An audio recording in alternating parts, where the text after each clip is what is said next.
지난주에 우리는 하나님께서 아브라함에게 사람의 형태로 찾아오신 일을 함께 살펴보았죠. 그리고 그때 아브라함을 찾아오신 하나님은 삼위 하나님 중에 그 제2위격이신 성자 하나님, 우리 구주 예수 그리스도셨습니다. 예수님께서는 2000년 전에 성육신하여 이 세상에 오시기 전에 이미 구약시대에 몇 차례 사람들에게 사람의 형태로 나타나시고 그들에게 구원의 메시지를 주셨던 거죠. 그래서 그 성자 하나님께서는 아브라함을 찾아가셨고 이제 오랫동안 아브라함이 기다리고 있었던 소식, 약속이 성취되고 이제 비로소 내년에 아들을 얻을 것이란 그 확답을 하나님으로부터 받게 됩니다. 그리고 오늘 말씀을 보면 이제 하나님께서는 더 나아가 이 아브라함에게 소돔과 고모라의 죄악들을 하나님께서 직접 확인하신 후에 이들을 심판할 것이다 라는 말씀을 주셨습니다. 그래서 저는 오늘 이 말씀을 세 부분으로 살펴보기를 원하는데요. 이제 첫 번째는 당시 소돔과 고모라의 죄악이 어떤 것이었는지, 얼마나 심각했는지를 볼 거고요. 그리고 두 번째는 놀랍게도 아브라함은 이 소돔과 고모라의 구원을 위해서 하나님께 간구합니다. 이것을 살펴보겠습니다. 그리고 마지막 세 번째는 하나님께서 친히 드러내신 우리를 구원하시는 그분의 방법이 무엇인지를 이렇게 세 부분으로 살펴보겠습니다. 첫 번째는 소돔과 고모라의 죄악, 두 번째는 아브라함의 중보, 세 번째는 하나님의 구원 방법, 이렇게 차례대로 오늘 말씀 함께 살펴보겠습니다. 첫 번째로 소돔과 고모라의 죄악입니다. 20절과 21절 우리 한 번 더 보십시오.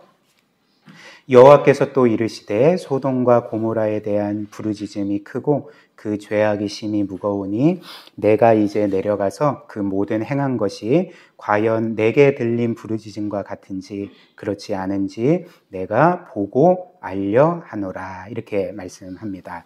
그렇다면 당시 소돔과 고모라의 죄악은 구체적으로 어떤 것일까? 성경에 따르면 소돔과 고모라의 죄악은 크게 두 가지였습니다. 첫 번째는 성적인 타락이었습니다. 즉 당시 소돔과 고모라는 역사상 어떤 면에서는 가장 심각하게 성적으로 타락한 도시였고 또 사람들이었던 거죠. 그리고 이렇게 성적으로 타락한 것은 단지 그 청년들이나 장년들만이 아니라 남녀노소 상관없이 타락해 있었습니다. 예를 한번 들면 하나님께서는 이제 우리가 이후에 볼 말씀처럼 소돔과 고모라의 죄악상을 확인하시기 위해서 처음에 하나님께서 아브라함에게 나타나셨을 때는 이제 천사 둘과 함께 나타나셨잖아요. 세 분 다 사람의 형태로 아브라함에게 나타났는데, 그런데 하나님은 그곳에 머무시고 이제 사람의 형태로 나타난 천사 둘을 소돔과 고모라에 보내십니다. 그리고 천사들은 소돔성에 들어갔는데 그때 이제 아브라함의 조카인 롯이 단번에 이 사람들이 천사임을, 하나님의 천사임을 알아보았습니다. 그리고 천사들이 이제 저녁이 되어서 바깥에 머문다고 했을 때에 롯이 깜짝 놀라면서 이 도시는 너무나도 위험한 곳입니다. 무법천지인 곳입니다. 그렇기 때문에 당신들의 안전을 담보할 수가 없습니다. 그렇기 때문에 우리의 집에 와서 쉬기도 하고 또 음식도 드시고 또 하룻밤 주무십시오 라고 하면서 그 천사들을 자신의 집으로 이끌었습니다. 그런데 이제 그때 끔찍한 일이 일어났던 거죠. 창세기 19장 4절 5절 보면 이렇게 그 당시 일을 우리에게 전해줍니다. 4절, 그들이 눕기 전에, 즉 천사들이 눕기 전에 그 성 사람 곧 소돔 백성들이 노소를 막론하고 원근에서 다 모여 그 집을 에워싸고 롯을 부르고 그에게 이르되 오늘 밤에 너에게 온 사람들이 어디 있느냐 이끌어내라, 우리가 그들을 상관하리라, 이렇게 했습니다. 여기에서 5절 말씀에 사람들이 이 천사들을 우리가 이들을 상관하리라 할 때 이 상관하리라는 말은 사실 굉장히 순화된 표현입니다. 이렇게 딱 보면 뭘 상관한다는 거지? 이렇게 잘 들어오지가 않잖아요. 근데 이것은 굉장히 순화된 표현이고 원래 원문의 의미는 우리가 이들을 강간하리라 였습니다. 여러분들이 아시다시피 이 천사들은 그 사람의 형태로 소돔에 들어갔을 때 여성의 모습이 아니라 남성의 모습으로 들어갔을 것입니다. 근데 지금 소돔 사람들은 어떤 끔찍한 일을 하고 있습니까? 자신들과 동성인 그 남성으로 보이는 천사들을 강압적으로 강간하려고 했던 거죠. 그리고 심지어 이렇게 그 롯과 그 천사들을 위협했던 사람들은 사실 그 장년들만이 아니었습니다. 청소년부터 노인에 이르기까지 모든 연령대의 사람들이 그 롯의 집을 에워싸고 위협을 했던 거죠. 그래서 4절 말씀이 이들에 대해서 노소를 막론하고, 즉 노인이든지 어린 자이든지 모든 이들이 이런 끔찍한 범죄를 저지르기 위해서 롯의 집을 포위했던 것입니다. 이처럼 소돔과 고모라는 성적으로 지극히 타락해 있었고요. 그래서 모든 사람이 남녀노소 상관없이 이런 성적인 타락을 아무렇지도 않게 저지르고 있었던 그 성이 바로 이 소돔이었죠. 그러나 성경에 따르면 이 소돔과 고모라의 죄악은 단지 성적인 죄악만이 아니었습니다. 그들은 또 다른 죄를 지었는데 그것은 가난하고 헐벗은 자를 착취하고 불의를 행하는 그런 죄악이었습니다. 예를 들면 에스겔 16장 49절 50절 보면 그 소돔에 대해서 이렇게 말하고 있습니다. 49절 너의 아우 소돔의 죄악은 이러하니 그와 그의 딸들에게 교만함과 음식물의 풍족함과 태평함이 있음이요 또 그가 가난하고 궁핍한 자를 도와주지 아니하였다. 도와주지 아니하였을 뿐만 아니라 이들을 착취했던 거죠. 그리고 50절 그래서 거만하여 가증한 일을 내 앞에서 행하였음이라. 그러므로 내가 보고 곧 그들을 없이 하였느니라, 심판하였느니라, 이렇게 말씀을 했던 거죠. 물론 지금 시대의 거의 대부분의 사람들은 이 말씀을 보면서 나는 이들과 다르다. 나는 이런 소돔과 고모라의 극도로 타락한 사람들과는 전적으로 다른 사람들이다 라고 말할 것입니다. 그리고 더 나아가서 사실 신앙이 없는 대부분의 사람들은 성경이 지속적으로 사람들에 대해서 당신은 죄인이고 당신은 하나님의 심판 아래 있다라는 이 말을 굉장히 거북하게 들을 것입니다. 심한 거부감을 느낄 것이고 반발할 것입니다. 즉, 누구도 이런 말씀을 보면서 나는 죄인이 아니야. 왜 나를 죄인으로 정죄하느냐라고 항변을 할 것입니다. 그러나 이 세상 사람들이 이런 성경의 말씀, 모든 사람은 죄인이라는 이 말씀에 거부감을 갖는 것, 그리고 자신은 죄인이 아니라고 말하는 것은 사실 이 죄의 범위를 굉장히 좁게 생각하기 때문에 그렇다는 거죠. 즉, 이 죄의 범위를 이 세상에서 우리가 법을 어기는 위법 행위나 범죄 행위로 한정시켜서 생각하기 때문에 나는 죄인이 아니다라고 그렇게 말을 하는 것입니다. 그러나 성경은 이에 대해서 뭐라고 말합니까? 우리가 평생 살면서 어떤 큰 위법 행위를 하지 않았다 할지라도, 경찰서에 갈 만한 어떤 범죄 행위를 하지 않았을지라도 우리 모든 사람들은 하나님 앞에서 죄인이라고 합니다. 왜 그럴까요? 이 우주의 심판자께서 우리를 판단하실 때, 우리의 죄악을, 선악을 판단하실 때에 우리의 외적인 행동만을 보시고 판단하시는 것이 아니라 우리의 마음과 생각과 영혼을 보시고 우리를 판단하시기 때문에 그렇습니다. 그래서 하나님께서는 우리 모두에게 요구하시는 것은 이 외적인 정결함 뿐만이 아니라 우리의 마음의 정결함을 요구하신다는 거죠. 그래서 예레미야 17장 9절 10절 한번 보십시오. 9절 한번 보십시오. 만물보다 거짓되고 심히 부패한 것은 마음이라 누가 능히 이를 알리오마는, 이렇게 말하고 10절 나 여호와는 심장을 살피고 폐부를 시험하고 각각 그의 행위를 그의 행실대로 보응하신다, 이렇게 말하지 않습니까? 일단 9절이 우리에게 알려주는 사실은 이 세상 모든 것 중에 가장 썩고 부패하고 냄새나는 것이 우리 모든 사람 안에 있는 마음이라고 합니다. 마음 안에 있는 죄악들이 하나님께서 정말 참으실 수 없는 그 악취가 나는 악한 것, 더러운 것이라는 거죠. 그리고 10절을 보니까 그래서 나 여호와는 심장을 살피고 폐부를 시험한다 이렇게 말씀하지 않습니까? 이것은 뭔가 하나님께서 의사하셔서 뭐 CT를 찍거나 MRI를 찍거나 이런 말이 아니겠죠. 그렇죠? 여기에서 심장이라는 히브리어 단어는 사실 레브라는 말로 마음이라는 말입니다. 그래서 이는 어떤 면에서 좀 잘못 번역된 말입니다.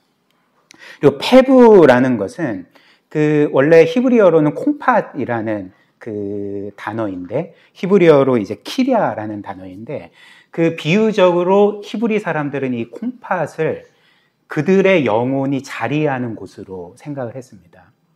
그러니까 하나님께서는 우리의 마음을 살피시고 우리의 영혼의 좌소를 살피신다는 거죠. 그래서 어떻게 하신다고 합니까? 그 안에 있는 죄악들을 보시고 선악을 판정하셔서 그 사람을 심판하신다 이렇게 말씀을 하는 거죠. 그래서 하나님은 이처럼 우리의 외적인 행동뿐만 아니라 우리의 마음과 영혼과 생각을 보시고 그 안에 있는 온갖 죄악들을 보시면서 우리를 공의롭게 심판하시는 분이라는 것입니다. 근데 이런 말씀에서 문제는 무엇입니까? 우리는 이 하나님의 심판에서 결코 벗어날 수가 없다는 거죠.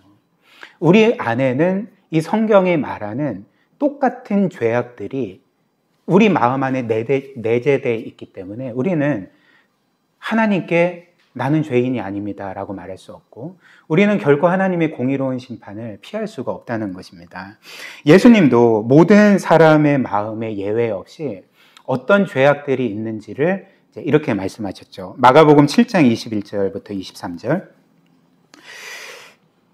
우리의 마음입니다. 저의 마음이고 여러분들의 마음의 그 상황입니다. 21절 속에서 곧 사람의 마음에서 나오는 것은 악한 생각, 곧 음란, 도둑질, 살인, 간음, 탐욕, 악독, 속임, 음탕, 질투, 비방, 교만, 우매함 이 모든 악한 것이 다 속에서 나와서 사람을 더럽게 하느니라 이렇게 말씀합니다.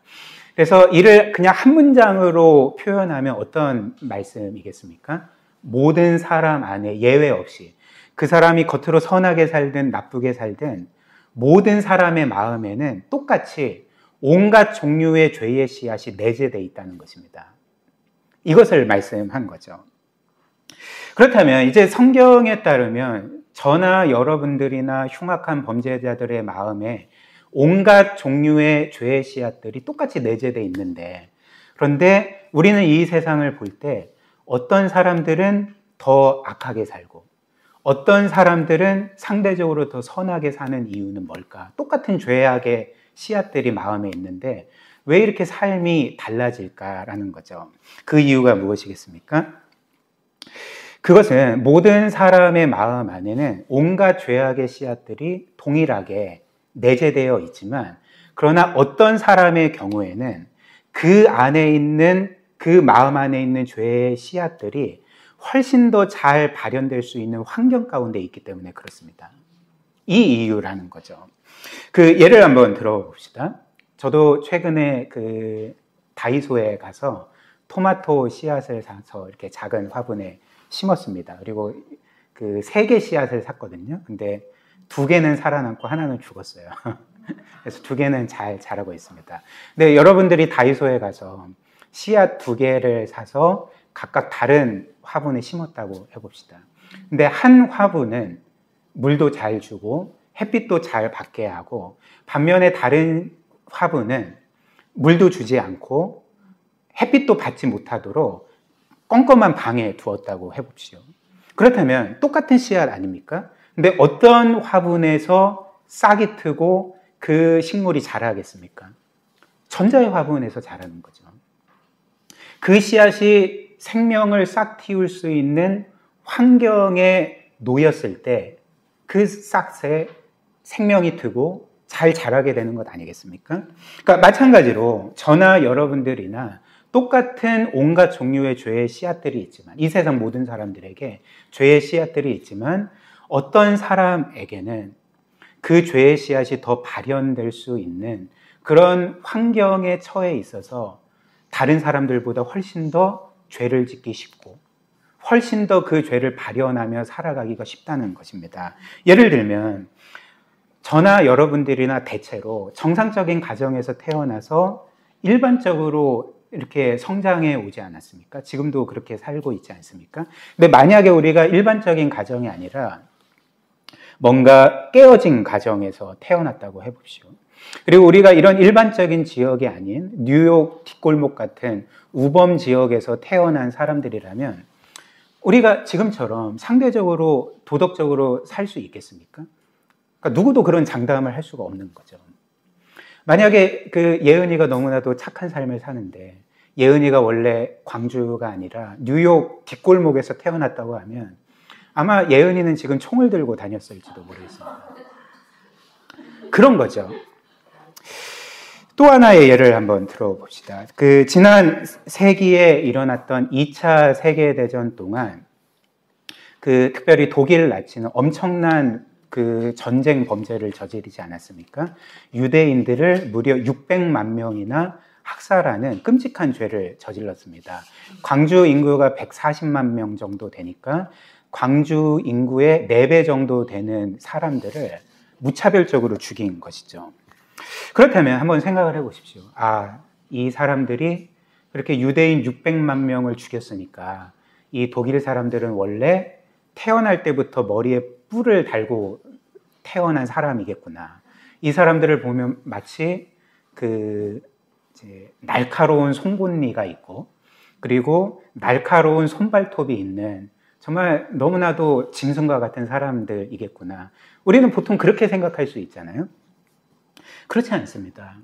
당시 이 2차 세계대전을 일으킨 나치 독일은 전 세계적으로 가장 문명화된 국가였습니다. 그 당시 유럽에서 독일이라는 나라는 가장 교육이 발전되고 기술과 과학과 그 문학이 발전된 나라였던 거죠. 그렇다면 어떻게 이렇게 문명화된 독일 사람들이 이런 끔찍한 죄를 범할 수가 있었을까? 그리고 대부분의 독일 국민들이 어떻게 이런 끔찍한 범죄 행위들을 묵인하고 또 지지했던 것일까? 무슨 일이 일어난 것일까? 왜 그럴까요? 왜냐하면 이 사람들이 다른 모든 나라의 사람들처럼 온갖 죄의 씨앗들을 자신들의 마음 안에 내재하고 있었는데 이들은 더욱더 그 죄를 발현할 수 있는 그런 사상적이고 정치적인 환경에 놓여져 있었기 때문에 그런 끔찍한 죄를 저지를 수가 있었다는 것입니다. 예를 한번 더 들어보겠습니다. 이렇게 그 제2차 세계대전이 독일의 패망으로 끝나지 않았습니까?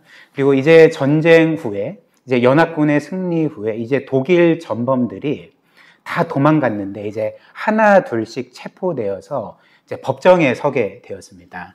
근데 그 중에 특별히 600만 명의 유대인을 학살한 주범인 그 아이만이라는 그 아돌프 아이만이라는 사람이 있었는데요.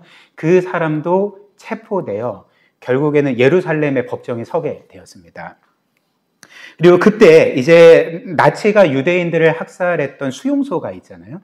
근데 그 수용소에서 생존했던 사람 중에 한 사람인 그 예이엘 디누르라는 그 사람이 법정의 증인으로 서게 됩니다.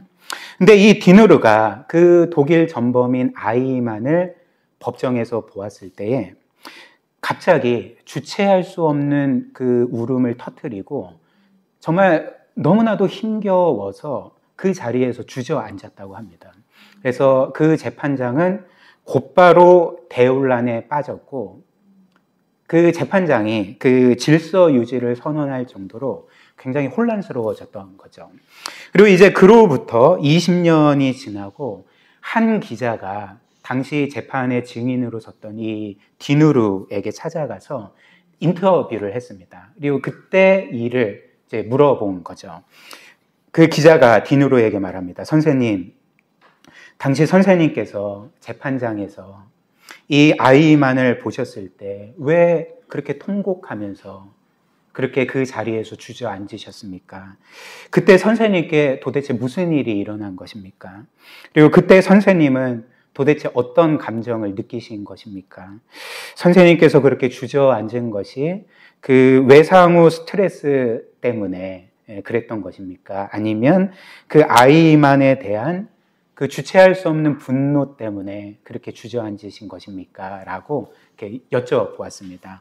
근데 그때 이 디누르가 그 기자에게 어떤 면에서는 우리에게 충격적인 답을 주게 됩니다. 그 디누르가 이렇게 답을 합니다. 아닙니다. 제가 그때 아이만을 보니까 이 사람은 너무나도 평범한 사람이었습니다. 그는 전혀 악마처럼 보이지 않았습니다. 그는 우리가 흔히 볼 수 있는 보통 사람이었습니다. 그래서 저는 갑자기 두려움에 빠졌습니다. 아, 나도 이 아이만과 같이 얼마든지 끔찍한 범죄를 저지를 수 있는 사람이구나. 이것을 깨닫고 주저앉았던 거죠. 그리고 그는 막바지에 이렇게 말합니다. 그래서 아이만은 우리 모든 사람 안에 존재합니다. 이렇게 말했다고 합니다. 사랑하는 여러분, 그렇다면 우리가 다른 사람들보다 더 선하고 도덕적으로 살아가는 이유는 무엇입니까? 우리가 다른 사람들보다 더 선하기 때문에 그런 걸까요? 우리가 다른 사람들보다 더 마음이 정결하기 때문에 그런 것입니까? 그렇지 않습니다. 성경은 결코 그렇게 말하지 않습니다. 우리가 보았던 예레미야 말씀이나 또 주님의 말씀처럼 모든 사람에게 예외 없이 온갖 죄악의 씨앗들이 내재되어 있는 거죠. 우리는 결코 다른 사람들보다 낫지 않습니다. 선하지 않습니다. 그렇기 때문에 우리가 다른 사람보다 상대적으로 선하게 살아가는 것, 혹은 우리가 다른 사람들처럼 어떤 끔찍한 죄를 짓지 않는 것은 우리의 실력이 아니라 하나님께서 우리에게 은혜를 베푸셨기 때문에, 특별히 성경에 따르면 여전히 하나님께서 우리 안에 있는 동일한 죄의 씨앗들과 힘들을 그분의 은혜로 억제해 주고 계시기 때문에 우리는 하나님의 은혜로 상대적으로 선하게 사는 것일 뿐이라는 거죠. 무엇보다도 사람의 가장 큰 죄는 무엇일까요? 도덕적으로 악하게 사는 게 사람의 가장 큰 죄가 아닙니다. 모든 사람의 가장 큰 죄는 그 사람을 창조하신 그 창조주, 이 세상 만물을 지금도 주관하고 계시고 모든 사람의 필요를 채우고 계시고 우리가 누리는 모든 것들을 값없이 선물로 주고 계시는 그 창조주 하나님을 무시하는 것, 그리고 마치 내가 내 삶의 주인인 것처럼 살아가는 것이 모든 사람의 가장 큰 죄악이라는 것입니다. 바꿔 말하면 이 죄는 뭘까요? 그러니까 우주적인 반역죄인 거죠. 분명히 우리의 창조주가 계신데, 우주의 왕이 계신데 내가 왕인 것처럼 살아가는 것이, 그게 우주적인 반역이라는 것입니다. 최근에 통치자가 내란 행위를 저지르지 않았습니까? 그 죄가 왜 큽니까? 그러니까 반란이기 때문에 엄중한 처벌로 다스려야 되는 그런 죄가 아니겠습니까? 근데 우리 모두가 하나님에 대해서 그런 죄를 짓고 있다는 거죠. 무엇보다도 그 하나님은 사람들을 지극히 사랑하셔서 그가 선인이든 악인이든지 간에 똑같이 생명을 주시고 호흡을 공급해 주시고 우리가 소유하고 누리는 모든 것들을 우리의 자격과는 상관없이 지금도 선물로 공급해 주시는 분이십니다. 근데 그런 하나님을 우리가 없는 존재처럼 여기고 무시하는 것이 죄가 아니게 되는 것입니까? 이것은 그 사람이 도덕적으로 살든 그렇지 않든지 간에 이런 문제를 떠난 문제인 것입니다. 그것과는 전혀 상관없는 문제인 것입니다. 예를 들면 이에 대해서 팀 켈러 목사님이 이런 예를 드신 적이 있습니다. 한번 이렇게 가정을 해보십시오. 이제 이후에 우리 미선이가 결혼을 해서 아기도 낳고 그렇게 잘 살고 있는데, 이런 말 하면 안 되나? 이건 가정입니다.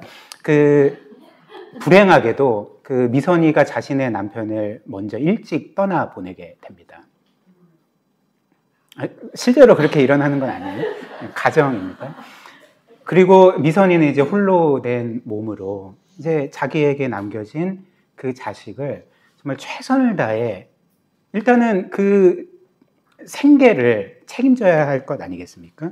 그래서 최선을 다해서 자식을 먹여 살렸고, 자신은 못 먹더라도, 못 입더라도, 쓰고 싶은 것 못 쓰더라도 자녀에게는 최고의 교육을 받을 수 있도록 정말 헌신적으로 이렇게 자녀를 키웠다고 해보십시오. 그리고 최고의 교육을 받게 했을 뿐만 아니라 자녀가 올바르게 살 수 있도록 도덕적으로도 잘 교육을 했다고 해보십시오. 그런데 이제 그 결과 그 자녀는 명문대학교에 진학을 하게 되고요. 그리고 도덕적으로도 정말 흠이 없는 그런 올바른 삶을 살고 있다고 한번 생각을 해보십시오. 근데 어느 날 그 자녀가 미선이와의 모든 관계를 끊어버린 것입니다.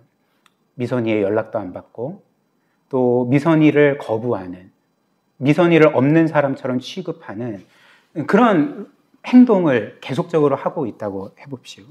그렇다면 그 자녀가 아무리 명문대학에 들어가고 특별히 도덕적으로 흠이 없는 삶을 산다 할지라도 그 자녀에게 죄가 없는 것이 되겠습니까? 그렇지 않습니다. 누구도 그렇게 생각하지 않을 것입니다. 그가 도덕적으로 살고 있음에도 불구하고 너는 가장 큰 죄를 짓고 있어라고 모든 사람들이 임모아 말할 것입니다. 마찬가지로 우리가 도덕적으로 흠이 없는 삶을 산다 할지라도 우리의 창조주이시고 우리를 지극히 사랑하사 우리의 모든 것들을 값없이 주시는, 지금도 우리의 삶을 돌보시는 그 하나님을 없는 존재처럼 여기고 무시하고 그분을 투명인간처럼 여기며 내가 내 삶의 주인인 것처럼 살아가는 죄는 가장 큰 죄이고, 단지 이 죄는 하나님의 법을 깨트린 죄가 아니라 그분의 마음을 깨트리는, 산산조각내는 죄라는 것입니다.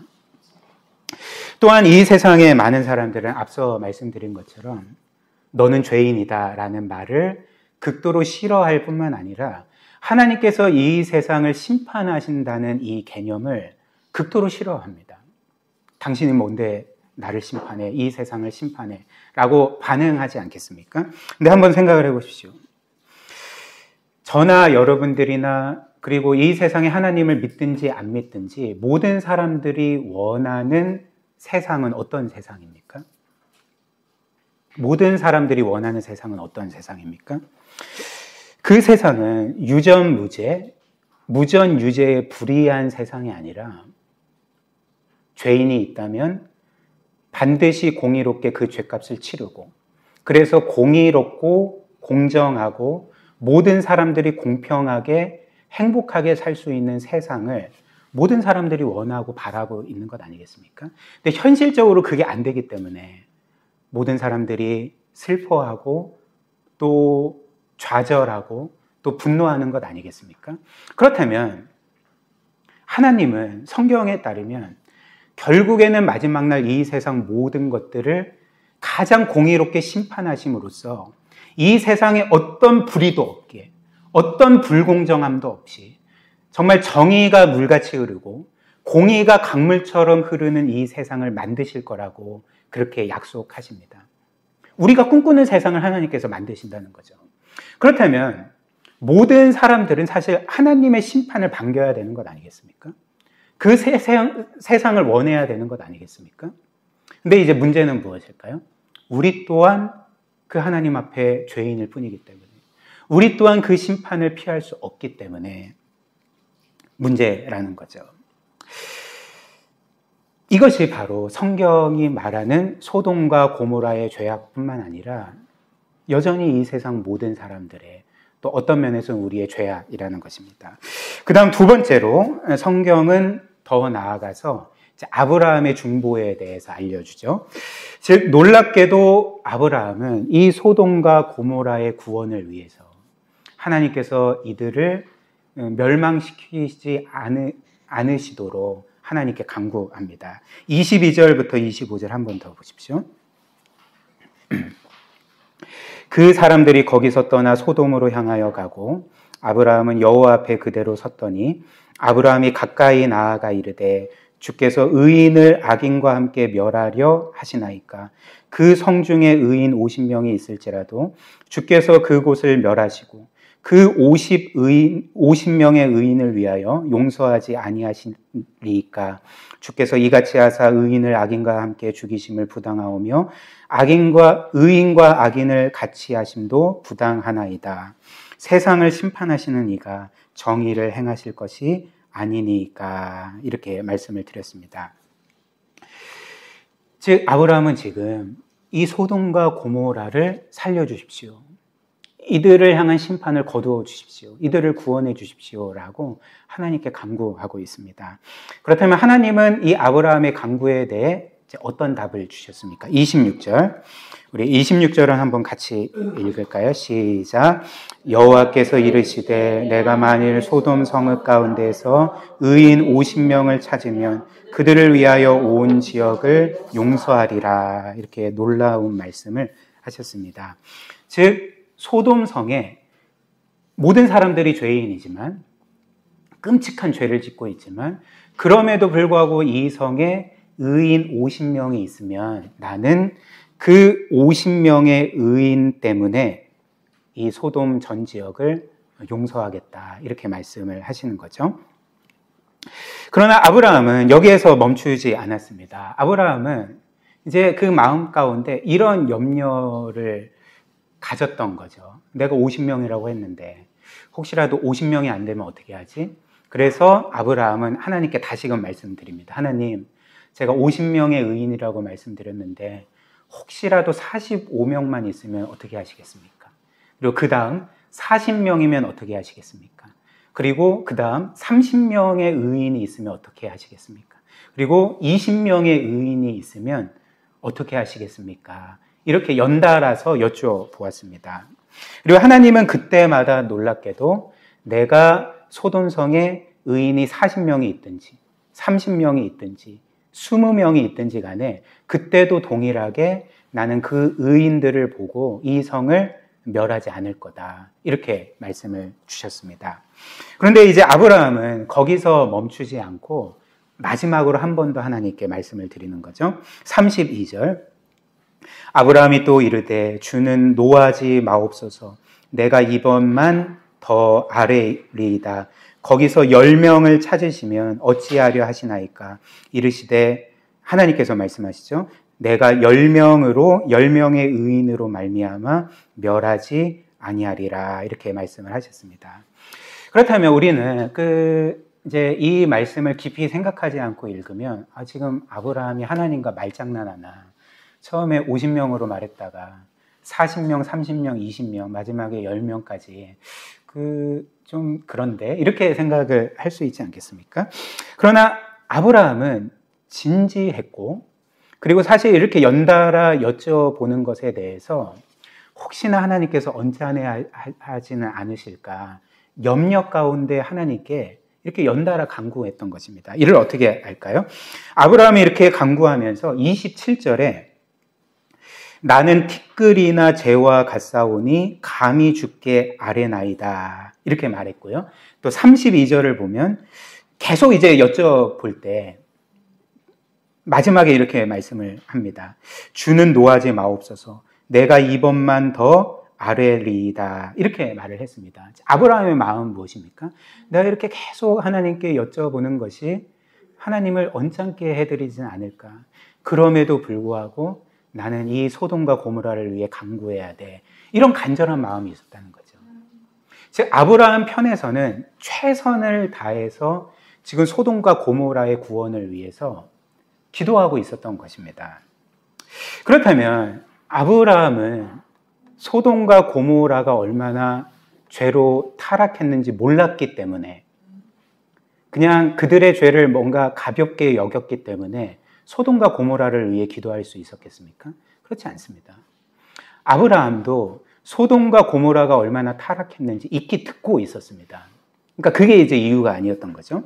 혹은 아브라함이 소돔과 고모라를 위해서 간구했던 것은 소돔에서 살았던 그의 조카 롯과 가족들을 구원하기 위함이었을까요? 그렇지도 않을 것입니다. 만약에 아브라함이 단지 롯과 그의 가족을 구원하기 위해서 소돔을 위해 기도했던 것이라면 사실 이렇게 기도할 수 있었던 거죠. 하나님, 제 조카 롯과 가족들은 구원해 주시고 나머지 소돔의 그 죄악된 사람들은 멸망시켜 주세요. 이렇게도 간구할 수 있지 않았겠습니까? 따라서 아브라함이 소돔의 구원을 위해서 하나님께서 그들을 건져주시도록 기도했던 유일한 이유는 무엇이냐면 아브라함이 그 자신이 하나님의 은혜로 말미암는 구원을 경험했었기 때문에 그랬던 거죠. 그 은혜의 구원이 무엇인지 알았기 때문에 그 또한 소돔과 고모라의 구원을 위해서 기도를 할 수 있었다는 것입니다. 만약에 아브라함이 자신은 은혜로 구원을 받았는데 나는 은혜로 구원을 받고 저들은 죄인이니까 심판해 주세요. 이렇게 할 수 있겠습니까? 그러니까 그렇게 할 수가 없었다는 거죠. 예를 한번 들어보면 아브라함은 우리가 계속 창세기 말씀 본 것처럼 원래 그 갈대아 우르에서 살던 우상 숭배자였습니다. 따라서 아브라함은 물론 이 소돔과 고모라 사람들 정도는 아니었겠지만 그 또한 거짓 신을 섬기면서 하나님을 떠난 그리고 아마도 온갖 죄를 이방인들의 그 죄악된 문화들이 있으니까 거기에 똑같이 발맞추어 살아갔을 것입니다. 그러나 하나님은 어느 날 이 아브라함을 찾아가셨고 그를 구원해 주셨고 놀라운 복의 약속을 주시지 않았습니까? 그리고 아브라함은 구원받은 이후에도 우리가 알다시피 죄를 지을 때도 많았고 영적으로 실패할 때도 많았고 하나님 없는 삶을 살았음에도 불구하고 하나님은 단 한 번의 예외도 없이 늘 아브라함을 용서해 주시고 다시 받아주시고 구원과 복의 약속을 확증시켜 주시지 않았습니까? 그렇기 때문에 아브라함이 깨달은 오랜 세월의 경험을 통해 깨달은 바가 무엇입니까? 나는 나의 어떤 의로운 행위로 구원받은 게 아니라 죄인일 뿐이지만 하나님의 전적인 은혜로 구원받은 사람이구나. 그리고 이것을 그가 진정으로 믿고 있었을 때 그는 어떻게 할 수밖에 없었겠습니까? 나도 은혜로 구원받았는데 이 소돔과 고모라 사람들, 그 끔찍한 죄를 범하며 살아가는 사람들도 분명히 하나님께서 그들의 행위가 아니라 하나님의 은혜로 구원하실 수가 있을 거다라고 그렇게 생각을 했던 거죠. 한번 생각을 해보십시오. 만약 아브라함이 하나님을 이런 은혜의 하나님으로 믿은 것이 아니라 단지 하나님을 공의의 하나님으로만 믿고 그래서 하나님이라는 분은 죄인들을 무조건 심판하시고 그리고 단 한 번의 구원의 기회도 주시지 않는 오직 그 하나님의 뜻대로 살아가는 의인만 구원하시는 분이라고 믿고 있었다면 아브라함은 어떻게 행동했겠습니까? 일단 아브라함은 자신이 구원받은 것이 자신의 행위의 의로움 때문에 하나님께 구원받았다고 생각을 했을 것입니다. 그리고 그렇게 되면 아브라함은 지금 소돔과 고모라의 이 심판을 두고 어떻게 했겠습니까? 하나님, 저는 의롭지만 이들은 너무 악한 자들이잖아요. 이들은 지옥의 땔감일 뿐입니다. 하나님, 저 같은 의인과 다른 이 죄인들을 속히 심판해 주세요. 이들에게 불과 유황을 내려주세요. 이렇게 하지 않았겠습니까? 그러나 하나님, 이 아브라함이 믿은 하나님은 공의의 하나님이실 뿐만 아니라 은혜의 하나님이셨고 자기와 같은 죄인들도 그의 행위가 아니라 하나님의 전적인 사랑과 은혜로 구원하신 그 은혜의 구원의 하나님이셨습니다. 이것을 믿었기에 그가 이 놀라운 은혜를 먼저 경험했기에 그 또한 소돔과 고모라의 구원을 위해서 기도할 수가 있었던 것입니다. 이것이 아브라함의 중보이고 이것이 바로 하나님의 은혜가 무엇인지 아는 성도들이 살아야 될 삶이라는 거죠. 마지막 세 번째로 하나님의 구원 방법입니다. 이 말씀은 오늘 우리에게 소돔과 고모라의 죄악 그리고 그들을 위한 아브라함의 중보만을 알려주는 것이 아니라 이제 하나님께서 소돔과 고모라를 그리고 우리 모두를 어떻게 구원하시는지 그 구원 방법에 대해서 알려줍니다. 그렇다면 하나님께서 죄인들을 구원하시는 방법은 무엇일까요? 오늘 본문 말씀에서 이렇게 드러내신 그 구원 방법은 무엇이겠습니까? 하나님께서 당시 소돔과 고모라의 사람들을 구원하실 그 방법, 구원해 주시고자 했던 그 방법은 우리가 본 것처럼 소돔 안에 있는 소수의 의인들 때문에 그 나머지 죄인들을 구원해 주시는 방법이었습니다. 다시 말씀드리겠습니다. 소돔 안에 있는 소수의 의인들 때문에 다수의 죄인들을 구원해 주시는 방법으로 그들을 구원해 주시겠다 약속을 하셨던 거죠. 26절 한번 다시 보십시오. 한번 다 같이 보십시오. 26절 여호와께서 이르시되 내가 만일 소돔 성읍 가운데에서 의인 50명을 찾으면 그들을 위하여 온 지역을 용서하리라 이렇게 말씀하시지 않았습니까? 근데 여기에서 그들을 위하여, 즉 의인 50명을 위하여라고 할 때 이 위하여라는 단어는 히브리어로 바부르라는 단어인데요. 이 바부르라는 단어는 그 위하여라는 그 번역보다는 무엇 때문에라는 번역이 더 옳은 번역이고요. 더 나아가서 다른 성경에서 이 똑같은 단어가 어떤 의미로 쓰였냐면 무엇의 대가로라는 말로 쓰입니다. 그러니까 이 바부르는 무엇 때문에 무엇의 대가로라는 의미거든요. 그럼 다시 번역하면 어떤 의미가 되겠습니까? 하나님께서 의인 50명의 의로움의 대가로 나머지 죄인들을 용서해 주시리라 이런 말씀이 되는 거죠. 32절도 마찬가지입니다. 아브라함이 또 이르되 주는 노하지 마옵소서. 내가 이번만 더 아뢰리이다. 거기서 10명을 찾으시면 어찌하려 하시나이까. 이르시되 내가 의인 10명으로 말미암아. 이것도 바부르입니다. 즉 의인 10명의 의로움의 대가로, 그들이 의로움을 값을 치렀으니까 내가 그 대가로 그들을 멸하지 않겠다 이렇게 말씀을 하신 거죠. 그렇다면 하나님께서 이렇게 소돔에 사는 소수의 의인들을 보시고 소돔 전체의 죄인들을 멸하지 않고 용서해 주시겠다는 것이 구체적으로 어떤 의미였을까? 물론 이는 그 아브라함의 말처럼 하나님께서 소돔과 고모라를 심판하실 때 소돔 안에는 의인과 악인들이 있을지 모르니까 그들을 심판하시면 의인들도 심판받잖아요. 그러니까 그것들을 피하시기 위해서 의인과 악인들을 함께 벌하시는 그런 불의한 일들을 하시지 않기 위해서 그렇게 소수의 의인들을 구원하기 위해 그 성을 심판하지 않겠다. 이제 이런 말씀도, 이런 의미도 있겠죠. 그러나 우리가 본문 말씀을 주의 깊게 살펴보면 꼭 이런 이유만이 있는 게 아님을 우리가 알게 됩니다. 그게 전부가 아니라는 거죠. 왜냐하면 앞에서도 말씀드린 것처럼 만약 하나님께서 소돔에 의인들이 있고 그 의인들을 악인들과 함께 멸망당하지 않게 하시고 그 의인들만 구원하기를 원하셨다면 그 의인들만 빼내시면 되는 거잖아요. 심판하시기 전에 그 의인들만 탈출시키시고 롯과 그 가족들처럼 탈출시키시고 안전하게 탈출한 이후에 나머지 죄인들을 불과 유황으로 쓸어버리시면 되는 것 아니겠습니까?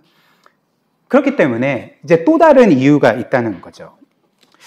따라서 하나님께서 소수의 의인들 때문에 소돔과 고모라의 나머지 죄인들을 심판하시지 않고 멸하시지 않겠다는 것은 무슨 의미냐면 우리가 앞서 본 것처럼 하나님은 소돔과 고모라 성에 사는 그 소수의 의인들을 나머지 모든 죄인들의 구원 대표로 세우셔서 그래서 그들의 의로움을 보시고 그 의로움을 대가로 나머지 사람들을 구원해 주시겠다는, 멸하지 않으시겠다는 그 약속이 바로 하나님의 구원 방법이었다는 것입니다. 이해되시죠? 그리고 우리는 여기에서 하나님께서 이 소돔과 고모라를 구원하시려고 했을 때뿐만 아니라 이후에 우리 모든 사람들을 구원하시는 주된 방법이 무엇인지를 보게 되는 거죠. 그 방법이 무엇입니까? 하나님은 늘 우리를 구원하실 때 우리 모든 죄인들의 구원 대표를 세우십니다. 그리고 그 구원 대표를 통해서 우리 스스로는 결코 이룰 수 없는 구원을 대신 이루게 하셔서, 그래서 그 구원 대표가 이룬 그 구원이, 그 의로움이 우리에게 전가되게 하셔서 우리를 구원하시는 것이 늘 하나님께서 행하신 구원 방법이라는 것입니다. 이것을 한마디로 표현하면 그 대표성의 원리라고 할 수가 있는 거죠. 대표성의 원리.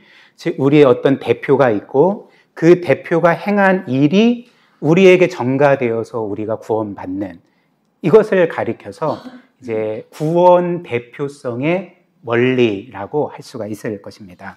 그리고 이런 대표성의 원리로 인해서 사람들이 구원받는 것은 사실 이 세상 사람들에게 낯선 개념이 아닙니다. 낯선 개념이 아닙니다. 오히려 이런 그 대표성의 원리로 구원을 받는 것은 역사상 모든 나라, 민족, 사람들에게 있는 개념이고요. 모든 사람들이 바라고 있는 개념이라는 거죠.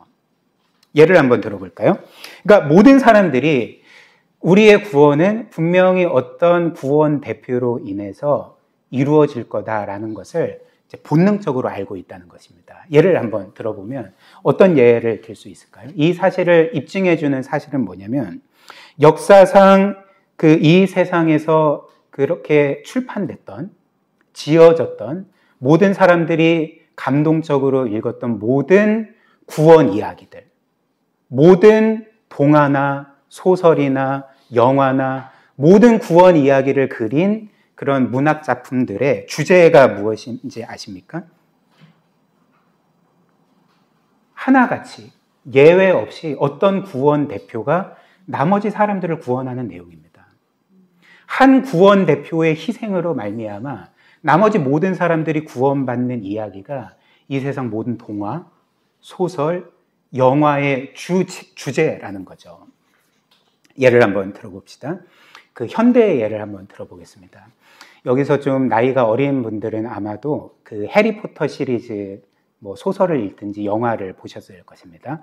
그 읽지 못하셨거나 보지 못하셨던 분들도 충분히 이해하실 수가 있습니다.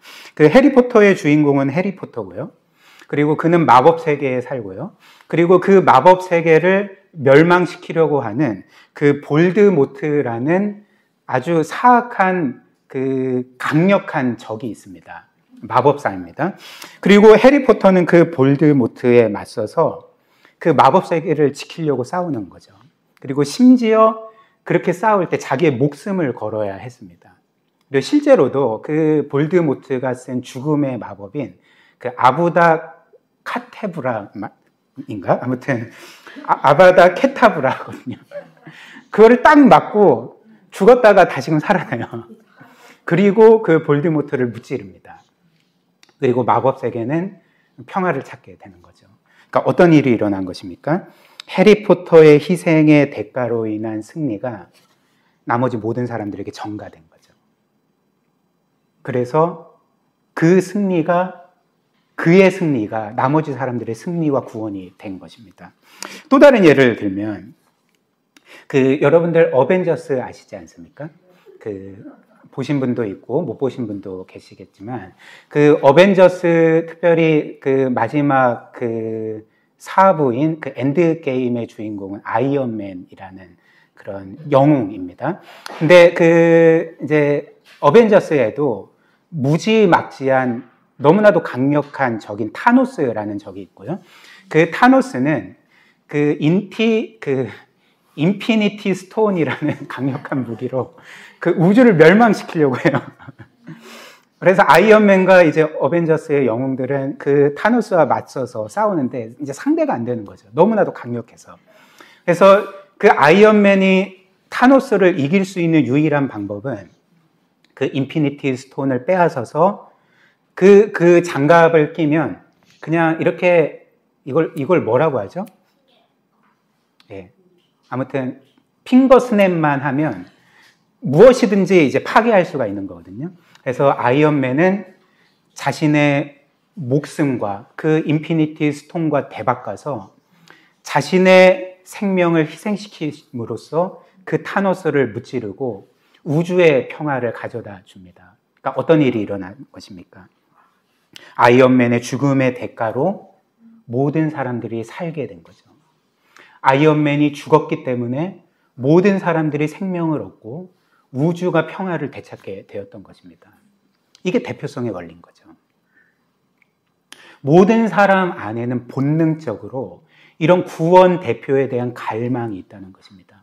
성경도 마찬가지입니다. 성경도 처음부터 끝까지 어떤 구원 대표가 나머지 사람들을 구원하는 이야기입니다. 예를 들면 그 창세기 보면 그 요셉이라는 인물이 등장합니다. 그리고 요셉은 이후에 우여곡절 끝에 큰 고난의 터널을 지나서 30세에 이집트의 총리가 되고요.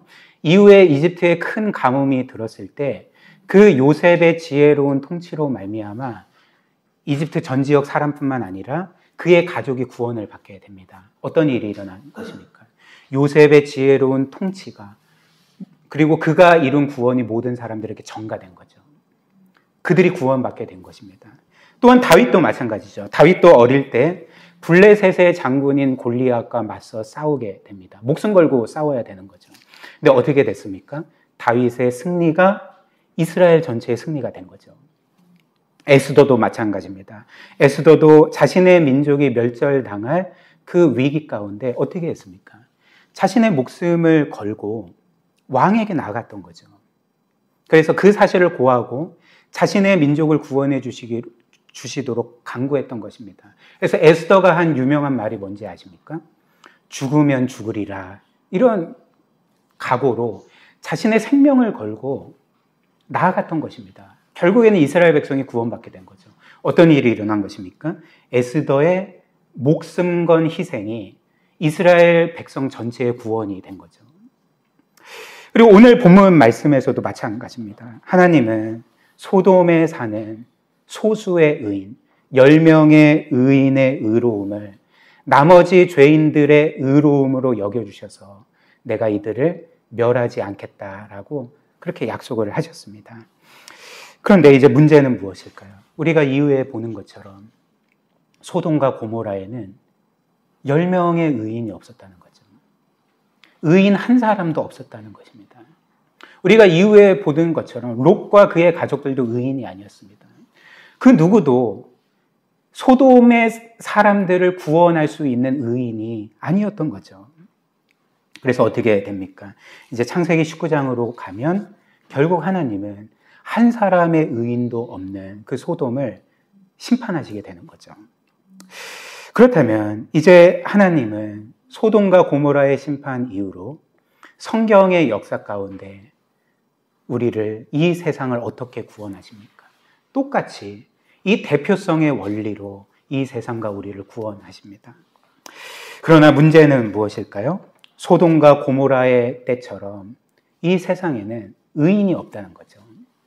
로마서 3장 10절 말씀 보면 기록된 바, 즉 성경에 기록됐다고 한 거죠. 성경에 기록된 바 의인은 없나니 하나도 없고 모든 사람들이 죄인이고 하나님의 진노 아래 있느니라 라고 말하고 있는 것입니다. 따라서 이 세상 누구도 다른 사람을 구원할 수 없고 자기 자신도 구원할 수가 없는 거죠. 모든 사람이 하나님의 진노와 심판 아래 있게 된다는 것입니다. 그래서 하나님께서 이 세상을 구원하시기 위해서 어떤 일을 행하셨습니까? 이제 또 다른 의인이 필요한데 죄가 없고 완전한 삶을 살 수 있는 모든 사람들을 구원할 수 있는 의인이 필요한데 그분이 보내신 분이 누구입니까? 그 무한하신 하나님, 그 영원한 의의 왕이라 불리시는 그 예수 그리스도를 우리의 구원 대표로 이 세상 가운데 우리에게 보내셨던 것입니다. 그래서 예수 그리스도께서 우리의 구원 대표로서 행하신 일이 무엇입니까? 그리스도께서 행하신 일은 우리가 스스로 구원 받을 수 있기 위해서 해야 되지만 결코 할 수 없는 모든 일들을 그분이 대신 다 행하셨던 것입니다. 우리가 스스로 구원받기에 해야 할 일이 무엇입니까? 일단 우리의 죄값을 갚는 거죠. 우리의 무수히 많은 죄악들의 값을 치르고, 그리고 그 값을 치르기 위해서는 우리는 하나님의 그 영원한 심판을 견뎌야 됩니다. 우리는 그렇게 할 수가 없습니다. 그래서 그리스도께서 행하신 일이 무엇입니까? 우리의 모든 죄를 그분이 대신 다 가져가셔서 짊어지셔서 십자가에 못 박혀 죽임당하심으로 우리 대신 하나님의 모든 진노와 심판을 받으신 것, 이것이 우리의 구원 대표인 그리스도께서 행하신 일입니다.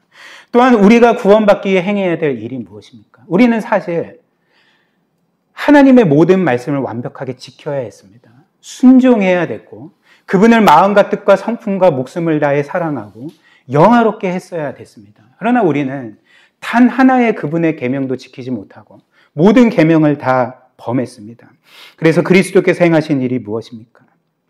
우리 대신 이 땅을 살아가시면서 하나님의 모든 계명에 죽기까지 완벽하게 순종하셨고, 우리가 그 예수 그리스도를 믿을 때 그분의 그 영원한 의로움을 우리에게 선물로 주셔서 여전히 죄인이지만 하나님 앞에서 그리스도의 의로움 때문에 영원히 의롭다 선언받게 되는 그런 하나님의 자녀가 되게 해주신 것 아니겠습니까? 이것이 바로 2000년 전의 크리스마스 사건, 그 무한한 하나님께서 유한한 피조물인 사람이 되어 이 세상에 오신 사건이고 그분이 이루신 일이라는 것입니다. 사랑하는 여러분, 우리가 한번 이 일을 깊이 생각해 보았으면 좋겠습니다. 이 세상에 이런 하나님과 같은 신이 있습니까? 이 세상에 기독교 외에 많은 종교들이 있는데 그 종교들도 똑같이 우리의 신들이 너희를 구원하여 주리라 라고 주장을 합니다. 근데 이 세상 종교들의 신들이 사람들을 구원해 준다고 할 때 그들이 사람들에게 주는 것이 무엇인지 아십니까? 우리 스스로 행함으로 구원받기 위해서 필요한 지침이나 법을 줍니다. 즉, 이 세상 종교의 신들이 우리를 구원하는 방법은 우리에게 어떤 계명과 법을 던져주고 우리가 그 법대로 완벽하게 살 때만이 구원받으리라고 말하는 거죠. 그러나 하나님은 어떤 분이십니까? 하나님은 우리를 구원하시기 위해서 단지 계명을 던져주시는 분이 아닙니다. 하나님이 우리를 구원하시기 위해서 주신 것은 계명이 적힌 율법책이 아니라 그분의 생명을 주셨고 그분의 외아들을 주셨고, 동일한 하나님이신 외아들은 그분의 생명과 물과 피를 다 쏟으심으로써 그분의 모든 것을 우리에게 주셨던 거죠. 바꿔 말하면 하나님은 우리를 구원하시기 위해서 우리에게 어떤 희생이나 어떤 대가를 요구하시지 않았습니다. 이 세상 모든 신들은 너희가 구원받기를 원하느냐? 그렇다면 나를 위해 희생하고 대가를 치르라 이렇게 요구합니다. 그러나 하나님께서 우리를 구원하실 때는 우리에게 어떤 희생과 대가를 요구하신 것이 아니라 그분이 우리 대신 그 무한한 희생을 치르셨고 무한한 대가를 치르셨다는 거죠. 이는 바꿔 말하면 어떤 사실을 보여줍니까? 요한복음 3장 16절처럼 하나님이 우리를 이처럼 사랑하신다는 사실, 우리를 놀랍게 사랑하신다는 사실. 그래서 우리는 단지 하나님께 피조물 정도가 아니라 그분이 자신의 생명을 아까워하지 아니하시고 그분의 모든 물과 피를 우리를 위하여 흘리실 정도로 우리를 영원히 사랑하시고 기뻐하시는 그분께 우리는 우주에서 가장 귀한 보배로운 존재임을, 그분의 자녀임을 우리가 깨닫게 되는 거죠. 이것이 바로 저나 여러분들이나 모든 구원받은 성도들의 제1 정체성이라는 것입니다. 여러분들의 직업이 여러분들의 제1 정체성이 아니고 여러분들이 뭔가 어떤 자녀의 부모 혹은 자녀라는 것이 여러분들의 제1 정체성이 아닙니다. 혹은 내가 어떤 사람이라는 것, 어떤 지위에 있고 사람들에게 어떤 인정과 칭찬을 받고 어떤 영광을 누리는지, 내가 어떤 것을 소유하고 있고 누리고 있는지가 우리의 제1 정체성, 궁극적인 정체성이 아닙니다. 이 세상 사람들은 자신이 소유하는 어떤 것, 자신이 이루는 어떤 것을 자신과 동일시합니다. 자신의 제1 정체성으로 삼는 거죠. 그래서 그것을 잃어버리거나 그것을 이루지 못할 때, 실패할 때는 어떻게 됩니까? 그것 자체가 나이기 때문에, 그게 돈이든지 지위든지 학벌이든지 사람들의 인정과 칭찬이든지 영광이든지 뭐든지 간에 자기 자신과 동일시하는 그것을 잃게 될 때, 잃어버리게 될 때, 혹은 이루지 못할 때 나는 실패자야. 내 인생은 아무것도 아니야. 내 인생은 망했어. 나는 불행해. 라고 말할 수밖에 없지 않겠습니까?